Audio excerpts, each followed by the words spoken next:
let me point out another feature that really sold me on this particular unit. It is a class 4 laser. That's in comparison to a class 3, a class 3B. There's even class 2s, class 1s. Basically, the difference in classes is simply based on the amount of watts that they're able to give. This particular unit can go down to a 0.5 watt, which is actually the equivalent of a 3B laser. But the big difference is that it can go from a 0.5 with everything in between up to a 15 watt.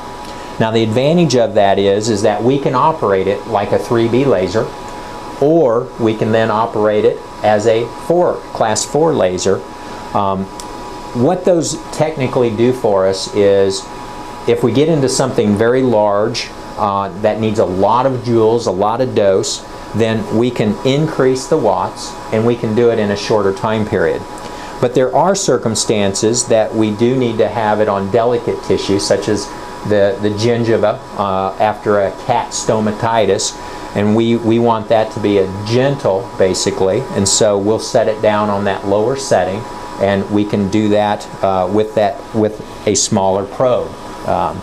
And so having the variation of watts is a significant advantage to this, but having the ability to do the 15 watt is a huge advantage, because that, as a business owner, is a big time saver for my technicians, because that cuts time from, I know people that are doing hour treatments, and we're succeeding in 10-minute, 15-minute treatments, and we're not even pushing the maximum of this machine.